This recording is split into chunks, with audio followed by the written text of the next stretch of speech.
chair might be a bit small. Are you?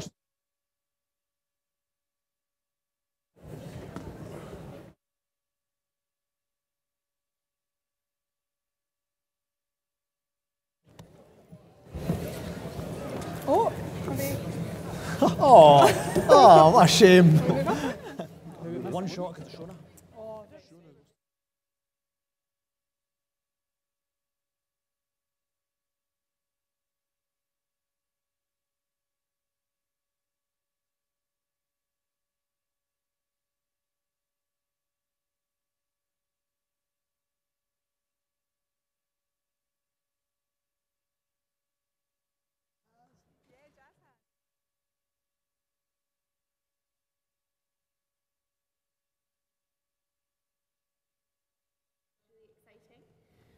We've also topped up all your sweeties on the table. So, because we've seen a tweet saying they needed replenishing, so we have topped up the sweets for you. So we have a bowl of sweets for the person who owns up to Tweeting It. Anyone? Tweeting It. Sorry? Oh. Okay, well, we'll just give, like, table 12 is loving the sweets, so we'll maybe give it to them.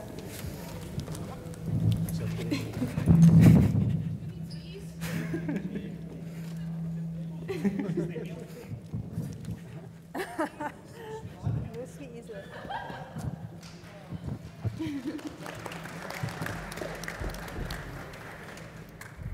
Okay, we're now going to ask each minister to give a 2-minute reflection on their discussion groups, and we'll start with we'll start with Joe Fitzpatrick. Okay, we were talking about the Constitution and democracy and how to involve people in our democracy. One of the first things that came up, and it came up consistently, was votes at 16. I think universally people thought that was a good thing, and we're keen to make sure that continued in an independent Scotland, and that in the first election of an independent Scotland in May 2016, that 16-year-olds should get to vote. We then went to talk a little bit about how young people could be involved in the Constitution, and there was a feeling, I think, from a number of the groups that doing standard written submissions only was probably not enough to get young people involved in participating in that, in writing the Constitution of an independent Scotland, and that maybe events like this, which are very much led by young people, that might be the way to try and get more young people involved, feeling that we should be going out to youth groups across Scotland, and also pulling people into events like this to discuss what would be in the Constitution.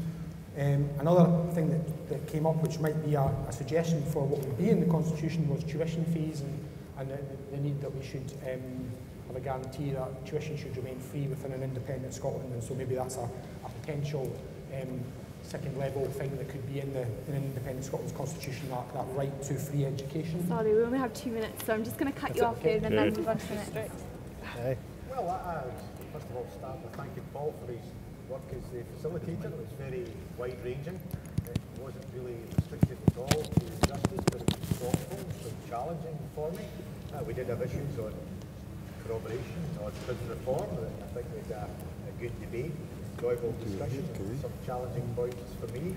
Equally, I think it went wider than that. There was a general desire for more information. I think it was clear that all groups welcomed what was happening, a requirement, to see it put in a format that was accessible and understandable, and again, in terms of engagement, and I think the event today was appreciated.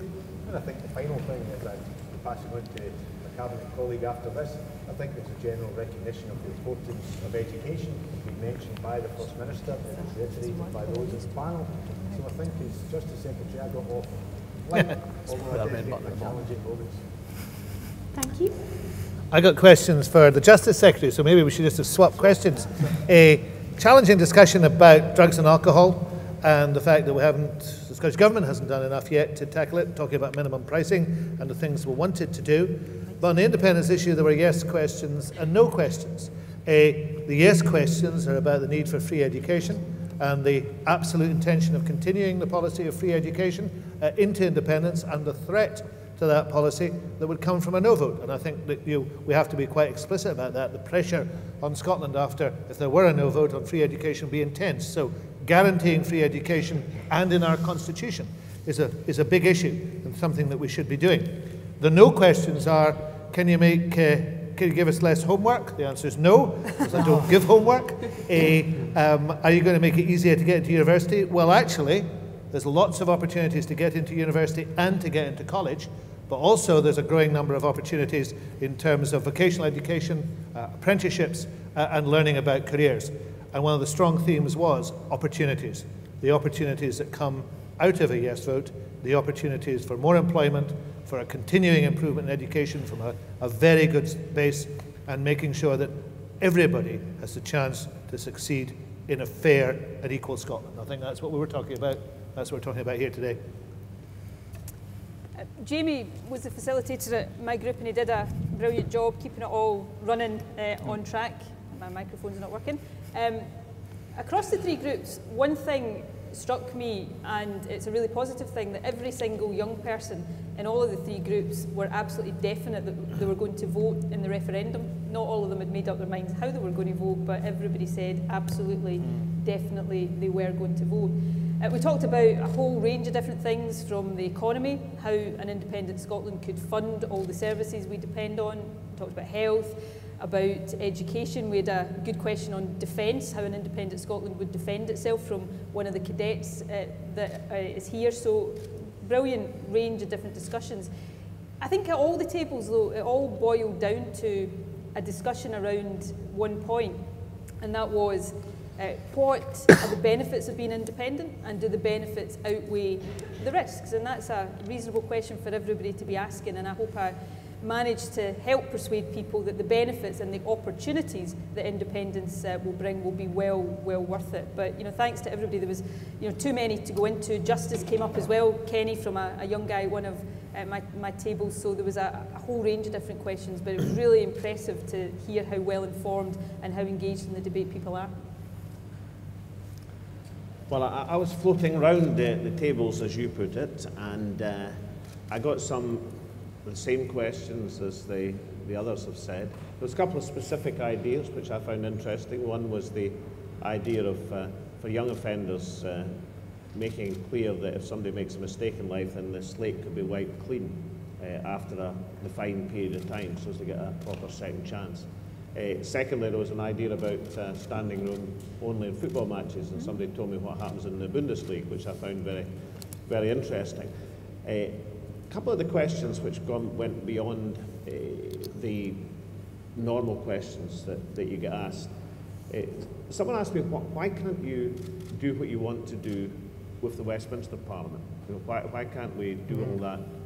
Because these are objectives that everybody agrees with, and that gets back to pointing out that people make political choices, and our problem in Scotland is we haven't been able to make the political choices we wanted. It goes back down to the point about how many elections do we decide, and how many elections are decided for us, and the vast majority are decided for us. But the other interesting question I got was, how can we guarantee the future of the health service in an independent Scotland? And why that was interesting, and it's a very important question, is that we run the health service in Scotland at the present moment.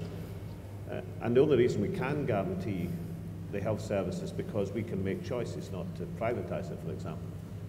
But there are threats in terms of if we allow economic control to be elsewhere, because if the health service is underfunded south of the border and we get a percentage of that funding under the current arrangement, then it puts continuing pressure on the Scottish Health Service. But I found it interesting that someone would ask, how do you going to run something in independent Scotland that we actually already run at the present moment? And that tells me we've got quite a bit more explaining to do about where we are at the present moment, as well as where we want to go. Thank you. Well, at Table 7 we had a really wide-ranging discussion about young people's place in our economy and the types of supports that are required to get young people into work And there was also the strong impression I gained from the young people that I spoke to, that young people are looking for more than just a job. They're looking for real meaningful career opportunities, and that they're thinking very hard about their life ahead and their future prosperity. And that led us on to discussions about the powers we currently have in the Scottish Parliament in terms of education, skills, apprenticeships, about how we use the current economic levers we have. The Scottish Parliament has about 6 economic levers, economic powers, whereas at a UK level there's about 25 economic powers, and we were discussing some of the issues in and around how that could be used to support small businesses in particular, to recruit more young people. And we also got onto a wide range of taxation issues, but also welfare reform. And it really struck me about how young people are quite frustrated that a lot of the narrative around youth employment and welfare feels punitive, and young people were certainly clearly stating to me that youth employment should be discussed in the context of our economy and how we can get more young people active in that economy and how we can create more opportunities for young people. And young people are very frustrated at youth unemployment being seen as a welfare problem as opposed to an economic problem. So we had quite an interesting discussion about different proposals coming from different political parties and players in terms of young people and their entitlements to welfare benefits. Well, first of all, thank you for all the selfies. I don't think I've ever had so many in my life, which I enjoyed. But secondly, I came in towards the end and joined the table with Shona Robinson, who had to leave, the Minister for Commonwealth Games and Sport. And so a lot of the questions were about sport and actually how Scotland might be able to invest in sport. One of the questions was, would Scotland win the World Cup when we're independent? There's some things we can promise, there's some things that perhaps even I can't promise, we can't promise. But there was a lot of questions on sport, but then international, I thought the international discussion was really great at the end. That I caught, particularly in the last 2 tables that I was at, where folk were asking me, well, what about Scotland's voice in the world? And how do we have a voice in the world as an independent country? And do we not already have a voice in the world as part of the UK? And then through talking about it, actually saying just because we're part of the UK, actually Scotland's voice isn't often represented, and the Iraq War perhaps being an example of that was used. And so we went through the discussions about how Scotland could have a positive contribution on the world stage. A whole load of other questions too, but I would just end on saying the reason why I believe in independence and the rest of my colleagues is because we believe in you and your ability to govern and make your own decisions in the future. And I think anybody who's here, be it a government minister or a journalist or anybody else, if they heard the discussions at the tables, that vision and that idea has only been reinforced because some of the questions were better than any questions that I might have at a business, that I might have at a public hall meeting. So well done for that.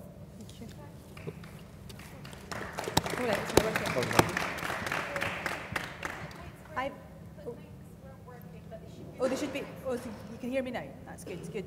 Well, I was at table 5, and what struck me though was the range of young people that have been here today. I've met young carers, young volunteers, school leavers, college students, BBs, guides, fab folk from Fife who are at my table first of all as well. And a young woman who's the first ever female to be put through her pilot's licence by the RAF. So fantastic young people achieving great things. And all through all the discussions, it was clear that you are articulate, bright, you're funny. The questions were incredibly intelligent as well. And the range of subjects we covered are echo very much what my colleagues have said, from welfare reforms, currency union, Scotland's place in the world, and lots of discussions about the opportunities that come with creating a new country. And what's clear to me, though, is young people are interested in lots of different things, lots of different topics, and we can't assume to know what you're interested in, and we can't pigeonhole you. And that's why today's event has been so important. It's given us a chance to engage with you and properly listen to the issues that matter most to you. So from me, thank you very much for raising all the different points that you have raised. They've been really intelligent, they've been funny, they've been very critical where they needed to be and robust. So thank you for the range, and let's continue this engagement as we move closer to the referendum in September. Thank you. At Table 3 we were dealing with issues on France and the economy, and we did see pretty closely to those topics, and we're discussing issues about currency and about investment in Scotland and about the significance of oil, all topics that are discussed regularly and frequently within the wider debate on the Constitution. But there are two particular issues that emerged in our discussion that I wanted to feed back about. One was a really important contribution about the fact that the difficulties and challenges of getting more young women involved in the STEM subjects, and what measures we could take and what would be the point of those measures to encourage more active participation by women in the STEM subjects, and consequently trying to change and shape our economy to have much more emphasis on investment, on innovation, on research and development as a consequence of changing that balance. And we came to the conclusion on that we really had to have an approach which went right across the education system from the earliest moments in primary school to encourage more and more focus on the STEM subjects for young women and to encourage their participation within that. And the second was the problem of low wages and the fact that far too many people in our society operate on low wages, which is requiring more and more people to present at food banks, and the answer to that is higher value employment, a higher wage economy, and that comes back to the first point, which is about encouraging more investment in innovation and technology development, which will create better jobs in Scotland. So it was an absolutely fascinating discussion about how we could use the powers of independence to create a stronger and a higher value economy for everybody in our country.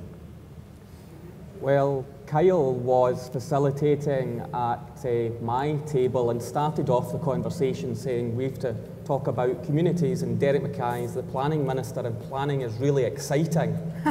And that's the reaction we got every time he said that. But we focused on what constitutional change could mean for communities at the most local level. So I heard a number of local issues and the difference that could be made with more powers and enhanced powers. And the question that was put by every group is how can we empower people with this opportunity? And there's many ways we can do that, of course, having access to our own resources, but being able to take decisions more locally as well. Because just as we want to empower our nation with independence and a yes vote, we want to empower local communities as well. And some of the ways we can do that is the transfer of powers coming from London to Edinburgh, but don't stop there. Further transfer of powers to local communities and indeed to local councils as well. And within that whole culture of empowerment, groups and communities able to take decisions for themselves, having access to resources and feeling they can have their say, and young people having a very central role within that. And I heard of a number of great projects where young people have led. So like the rest of my colleagues, it was an incredibly useful morning and afternoon. So thanks very much. Okay, thank you very much to the Cabinet for the responses. We'll now take 3 questions at a time from the floor and ask the First Minister to direct these questions to the Cabinet. We ask you to keep your questions and also your answers brief, just so we can get through as many as possible. There are 8 roving mics around the tables, so if you want to ask a question, please put your hand up clearly. And before asking a question, we would ask that you give us your name and the organisation or school that you're here with today. So we've got one question already been given in, so we'll maybe start with that one. Yes, so this is from Thomas Lennox, who asks, who will Scotland go to if we run out of money? Have we got any other questions? Man in the black t-shirt. I don't know what table that is. 9. And the lady at the back of the room. Mark Lynch. I've seen this guy before. Mark Lynch from the STUC. My question is, given the depleted council housing stock, what would the Scottish Government do in an independent Scotland to rebuild council housing in Scotland, and would they do it with a public workforce? I am Barbara Hogan and I'm from Girls Brigade Scotland. What are the benefits that Scotland gains from independence that it doesn't get from maximum devolution? can I start with Barbara's question, and then I'm going to ask Nicola to answer Mark's question, and then I'm going to ask John to answer Thomas's question. So Barbara, it's certainly true that if maximum devolution, and Devil Max is sometimes called it, which means that you would devolve or you would give the Scottish Parliament financial power, but not powers over other things like, for example, defence or foreign affairs or social security. It should be said that none of the other parties are offering that. The other parties now, and only now, in the last few weeks, have said, oh well, we're going to put another offer on the table. But even the other offers on the table don't constitute what would be called maximum financial power. Currently, the Scottish Parliament controls about 12% of the revenue of Scotland. Under the proposals that are coming to the Parliament, it will be about 18%. In the proposals that the other parties say, with no guarantee, they may implement, it might go to 40%. I think we should control 100% of the revenues of Scotland, and we should decide 100% of our taxation and 100% of our spending, and that's the way to run the economy. The other thing is that there are parts of out with the economy which are hugely important. It's quite interesting that although the war in Iraq was almost 11 years ago, that many people in this hall who couldn't have been that old when the war was going on still understand that it had huge consequences. So there's an example that if you had economic control, you could still get dragged into illegal wars. If you have economic control, you'll still have weapons of mass destruction on the River Clyde. If you have economic control, you still won't be able to represent yourself in Europe and your own priorities or in the world, or represent Scottish business and industry and exports across the world. So there's many other aspects of life which are even more important than the economy. So the economy is crucial, but none of the other parties are offering control of the economy. And secondly, it wouldn't give you control over things, for example, a recent example would be the bedroom tax. Bedroom tax, social security change, implemented at Westminster, which we've had to try and compensate for in Scotland. So if all these other parties are now starting to offer this, why? Because they're frightened of losing. And would they still offer it after a referendum with a no vote? Well, probably not in terms of the history of that sort of thing. But secondly, why should Scotland settle for third best or second best when we have the opportunity to do what is the best thing for Scotland in September? So I think we should keep our eyes on the prize of independence, and the closer we get to it, incidentally, you'll find that the more the other parties offer. Nicola. Matt, the SNP government's already restarted Council House building. When we came to office in 2007, we inherited a situation where Council House building had virtually ground to a halt. There had been very, very little of it. The administration we replaced had built in a 4-year period a grand total of 6 council houses, and they were all in Shetland, so council house building had stopped. We funded thousands of council houses in the years that we've been in government, so that's a really good thing. We'd want to do more of that if we were independent. The big advantage you would get through being independent in terms of house building is you get control over your economy and the sources of funding and financing of house building, so you've got more flexibility in how you fund it. We've been subject to cuts in our capital budget from the Westminster government that's made it really difficult for us to invest as much as we would like to invest in house building, although we've worked really hard to do that. You ask, would they be built by a public workforce? Well, you know, councils, housing associations contract with private construction companies to build houses, and you know that's going to continue to be the case. Things that change with independence, of course, is that we get control over things like the minimum wage, the living wage, employment terms and conditions, so that we can try to use these levers to make sure the quality of work for people in that sector and in other sectors is better, and people get a decent wage for doing a decent day's work.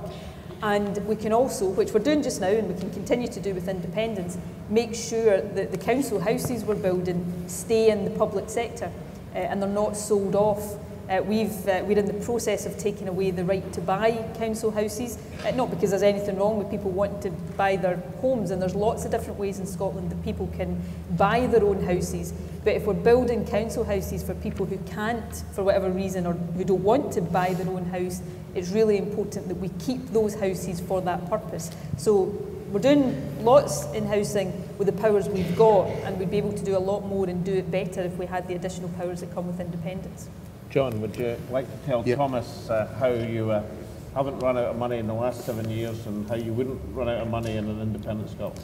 Well, essentially, in answer to Thomas's question, the minute Scotland becomes independent, we become entirely financially responsible. And what we've demonstrated since 2007, since we've been in government, is that every year we've managed to balance the books.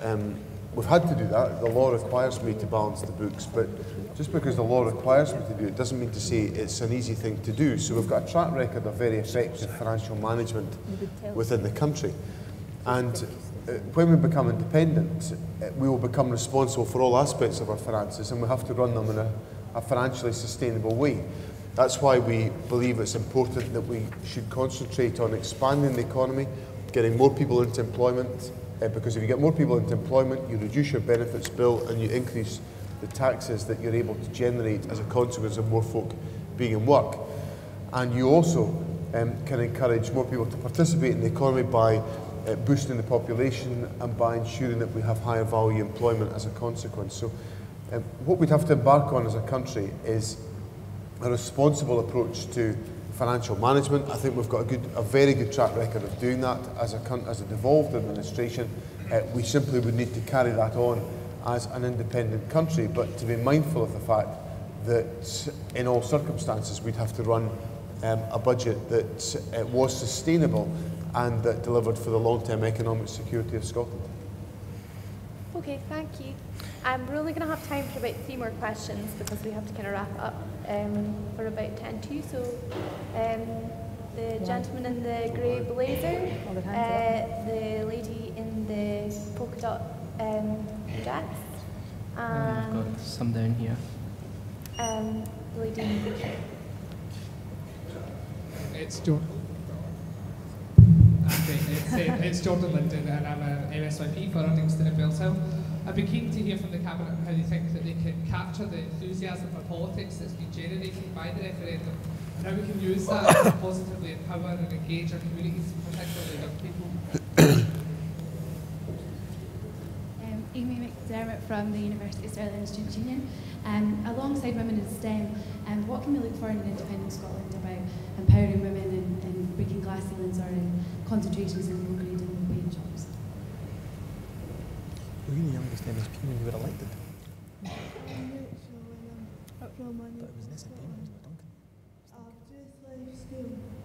Why is there nothing to do or in place during the summer holidays?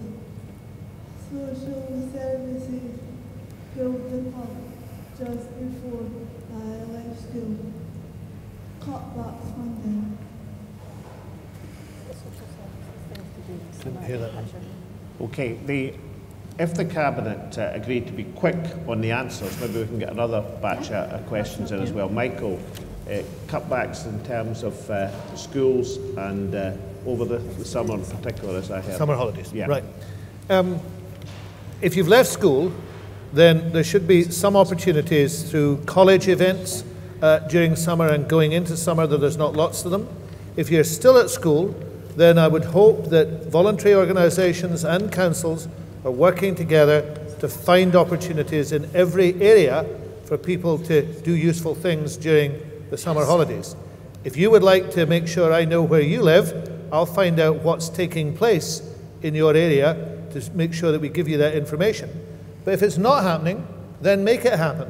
Because one of the points at the table I was at, and I'll thank Sarah Patterson for convening that, was to say, you're the people who consume it.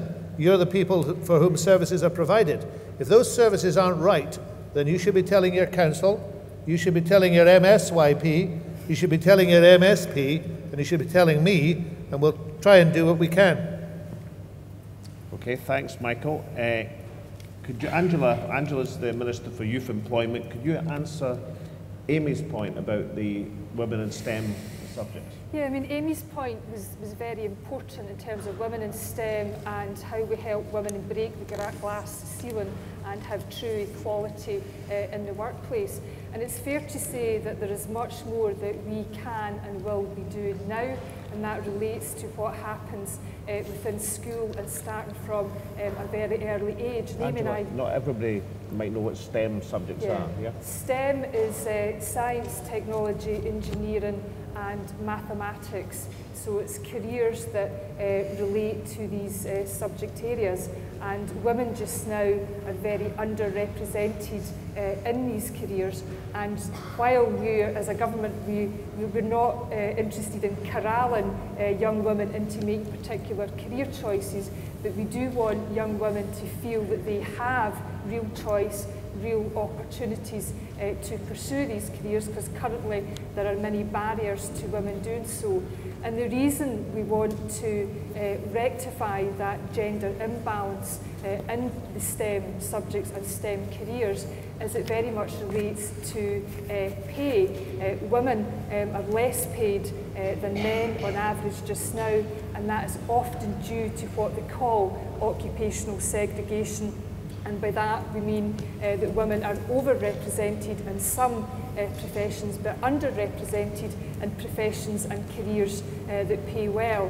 And while there is no silver bullet to how we turn that around overnight, there is much more we can be doing with girls and young women from a very early age right through to the world of work. And some of the things that are very important in terms of the constitutional debate are things like the national minimum wage. We don't have control over the national minimum wage just now, and we've made a very clear commitment to fully implement the Equal Pay Act, and we would also look forward very much to having control over things like employment law, where we could make a real difference to the working lives of women. Thanks, Angela. Now, Jonathan's point about how do you continue the empowerment of people that we're seeing in this referendum process. There's an extraordinary thing going on, you know, this meeting, but meetings around the country indicate at the present moment. Some people in the conventional media don't like it because they're effectively losing control of the political debate that's taking place as people are being enfranchised, are starting to discuss politics for the first time. I mean, you're all young folk, but I mean, there's people who are 40, 50, 60-year-old who never discussed politics seriously before are discussing it as part of this referendum process. Now, if there's a no vote, which I don't expect, but if there were, I'm hoping that empowerment will continue to pervade through politics, because once it happens, it doesn't go back again, I hope and believe.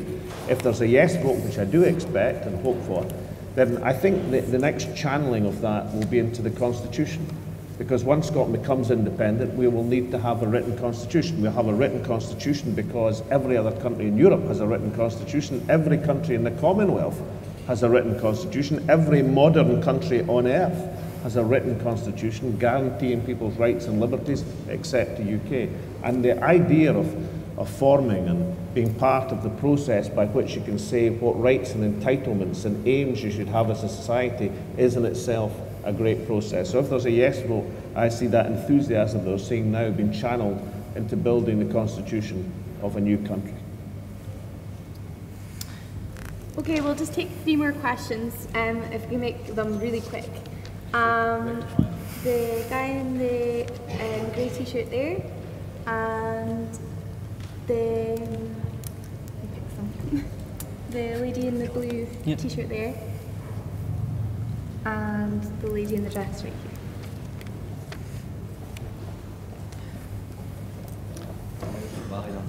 Russian Scotland, and my question is, will an independent Scotland still be taking at Hungary Detention Centre?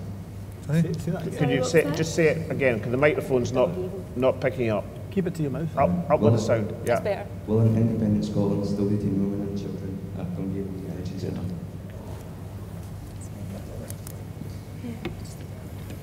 Amy Callahan from... Sorry, your mic's not on. We'll try again. Is it working now?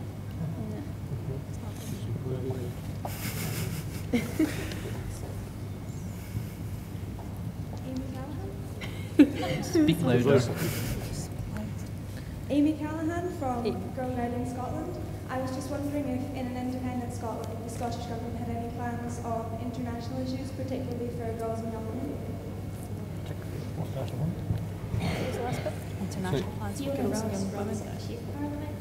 And initially after devolution there was an impressively high representation amongst females in the Scottish Parliament, but that's seen a decreasing trend, and it's now almost down to the level of Westminster as that, which is pretty depressing. How am I, as a young woman interested in politics, meant to feel enthusiastic about an independent Scotland given this trend? Okay, Nicola, can you address Fiona's point first? Yep.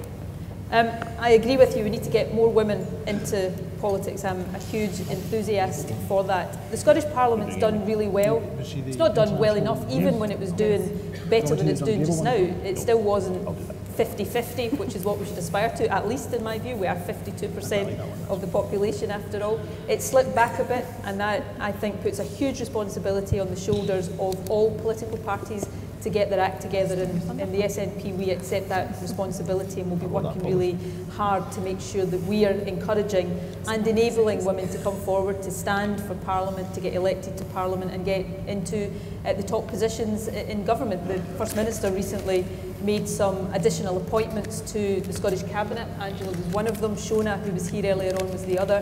That means our Cabinet is now 40% women, and that's a good start, and it's a good leadership position to be in, but we've got to send a message, and not just send a message, we've got to demonstrate to young women right across the country that there is no glass ceiling when it comes to politics, and that's a big, big responsibility. We get responsibility for equalities legislation when we become independent, so it gives us more powers to do things to try to bring that about, but it's a big responsibility for all of us now, and I hope that at the next Scottish Parliament election and beyond, we see even more women coming through and more young women coming through as well. You said, how can you as a young woman be enthused? I would hope young women like you would come forward and stand for Parliament and be elected and push the older ones like me out in due course. Nicola, if you start describing yourself as old, it puts me in a very difficult That's why position indeed. One of the commonalities we had at our table in the icebreaker, where's the table that I did the commonalities with? Yes, we all agreed that you don't look 59. Actually, we all agreed you did look 59, but I thought I'd be diplomatic and say you didn't. So. Aye, but I'm a young looking You're 59, young looking that's the point. Now, the 40% women in the Cabinet is important. It compares with 14% in David Cameron's Cabinet in London, or 14% in Gordon Brown's last Cabinet when he was Prime Minister. But, who's in the Cabinet, even who's in Parliament, is only scratching this, Nicola said, at the top of this iceberg. Public appointments in Scotland have now moved to 41% women, but we're still to get to that level on the chairs of these public boards, and that has to go right through society and the private sector, and we have to get to a position of far, far more equality to mobilise the talent that we have available, because we need all of the best talent in the working for Scotland. Hamza, do you want to answer Amy's question about the international aspects, and then I'll pick up the question on Dungaven. Okay, so our international policy is a reflection of who we want to be on the world stage, what kind of contribution we want to make. And so within the white paper, we've demonstrated some of our international priorities in terms of international aid, and some of that we're already doing. So for example, it is unacceptable that in the 21st century, with the global wealth that we have, there's still women in some parts of the world who are walking up to 30 kilometres while they're 8th month pregnant, about to give birth and in labour. It's unacceptable that you have young girls who are getting married early and not completing their education. So all of these things actually at the moment are projects that we're tackling in the international field. The difference is in our priorities on international development within the white paper, you'll see there's 5 major priorities. One of them, very specifically in black and white, is gender equality and gender equity. That's written there because actually every bit of evidence and research shows that if you spend money on women, then you're going to have a bigger impact for the money that you spend. Because if you educate a man, you educate an individual, you educate a woman, you educate an entire nation. So focus on women's education, on maternal health in particular, and stopping some of the worst traditional, and trying to educate people about traditional practices which harm women, like FGM, early marriage and so on. So that's something we're already doing. The difference is we're doing it with what is a modest budget because we don't have the control over international development. We've committed to 0.7% in terms of our GNI going on international development. So that brings the 9 million figure closer to about $1 billion. So we'll have a lot more to spend on it, and that will be Scotland's contribution on the world stage. So a big focus on gender equality and gender equity. Thanks very much, Humza. Can I apologise to Jordan? I called him Jonathan earlier on. It's Jordan I was answering the question. Question in Dungavel, not just non-incarceration of women and children in Dungavel, non-incarceration because we're not having Dungavel as a detention centre. Some of you might remember a few years ago the Glasgow girls who got lots of accolades for the campaign they were fighting to help their asylum seeker colleagues in school. And some of these young women who otherwise would have been detained and deported are playing great roles in Scottish society now. We have to have a totally different attitude to these matters. So the straight answer to your question is Dungavel will not be incarcerating women and children. It won't be incarcerating anyone in the Scotland that we intend to build. I've had a great time today, absolutely fabulous, and Nicola's going to close up. But I think we should just take the opportunity to thank Louise and Ryan for their invigilation and facilitation of today's event. I should say that the selfie ban implemented by Louise in particular ends as soon as the thing ends. Any further selfies, because it would be so humiliating if Humza ended up with more selfies than I did as a result of today's proceedings. But let's give Louise and Ryan a big round of applause.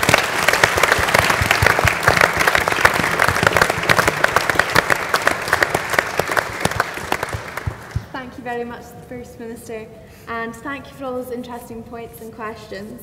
Remember, if you didn't get a chance to ask your question, write it down on a piece of paper and pop it in the suggestion box next to the marketplace. Please write down your question, name and email address, and the Scottish Government will write back to you with a response. I would now like to invite up to give closing remarks the Deputy First Minister, Nicola Sturgeon, MSP. Thanks very much. Can I also say a huge thank you to Louise and Ryan. You've kept us all in order today. You've been pretty strict, I have to say, but you probably had to be. Can I also ask you to give a big thank you to Young Scot, to YouthLink and to the Scottish Youth Parliament who've helped us organise today. I'm sure you'll all agree they've done an absolutely fantastic job. But my biggest task here today is to say thank you to all of you. It's been a real privilege for me and for the rest of the Cabinet here to meet all of you today, to spend time with you, to talk to you, to get our photographs taken with you, and to understand a bit more about the issues that are really important to you. I know that I'm going to leave here in a wee while today with a much, much deeper understanding of the things that matter to your generation as we approach the biggest opportunity that the country's ever had on the 18th of September. So from the bottom of my heart, and I'm sure I'm speaking here on behalf of all of my colleagues, thank you very much for being part of this event today. I really hope you have all enjoyed it and feel that you've learned something from it as well. The range of discussions that I had at Table 9 there touched on so many different issues. I mentioned just a couple of them a wee while ago, but we talked about the economy, education, health, opportunities for young people, how our country would be defended, what the big benefits of independence are. And the range of questions and the range of issues that people wanted to talk about was really impressive because it showed how deeply you're all thinking about this. So I hope that what you've heard today from me and from my colleagues, the answers we've given, the information I hope we've given, and just the discussions and the chat we've had, I hope you're all able to go away better informed about the decision that you're going to make. I said earlier on that everybody who was in the groups at my table were determined and certain that they were going to vote. And I hope everybody here, however you ultimately decide to vote, I hope you all take the opportunity to cast your vote. This is your country, it's your future, and your voices are probably more important than any others in this debate. So I hope we've helped you come to a decision, or we've helped you in the process and the journey of coming to a decision. I just want to leave you with two things today, and they echo the comments that the First Minister made a few hours ago when we kicked off this session. And the first of these points is this: Scotland can absolutely be an independent country. No matter how you decide to vote, please don't end up voting something other than yes. I don't want to say the word. Something other than yes, because somebody's told you we don't have what it takes. We absolutely have what it takes.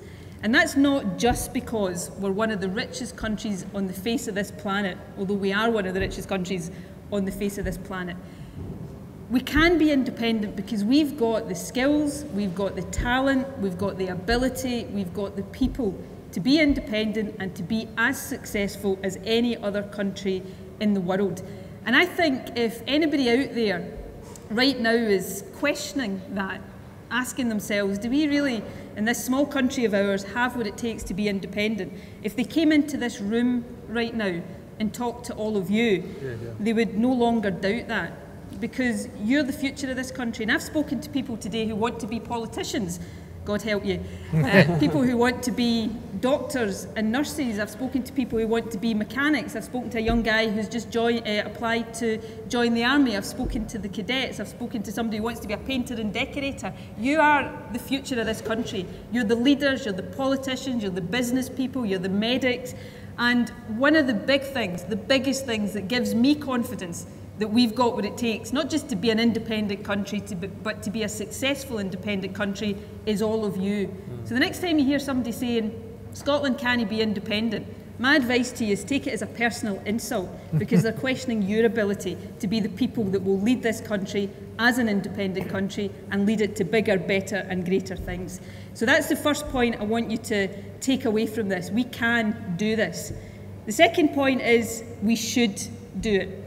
Because by being independent, we give ourselves the ability to shape the future of this country, to use all of our wealth, to use all of our talent, to use all of our ability to make sure this country is the best it can possibly be for us and for generations yet to come. Alex said earlier on, and he's absolutely right, there's nobody going to take better decisions about this country than we are. The people who live here, who work here, who run businesses here, who raise families here. We're the ones best placed to decide what is right for our country. Will we always get it right? Who always gets everything right? Nobody gets everything right. We'll make mistakes, we'll have tough times, we'll have ups and we'll have downs. But through all of that, we'll know that we're the ones deciding the best future and making the best decisions for our country. So we can do this and we should do this. And I hope that we've gone some way today to persuading you that that's the case. So thank you again for being here. I think you've given all of us a kind of different experience today in the way we did this. I've certainly thoroughly enjoyed it, and you have all made it the successful event that it's been. So go out there, think about what you've heard, make up your mind. I hope you come to a certain decision, but however you decide, you'll make the right decision for you and make sure you cast that vote on the 18th of September. Thank you all very much indeed.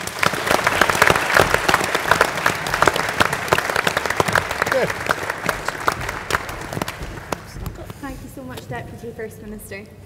And now we have come to the end of today's events. We would like to thank the Cabinet and the Scottish Government officials who came here today. So if you could give them a round of applause, please.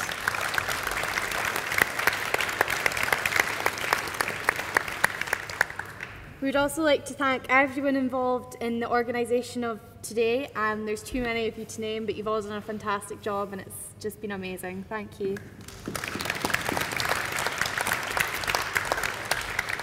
And most importantly, we'd like to thank all of you, our wonderful audience, for coming and taking your time out of your day to come. So thank you.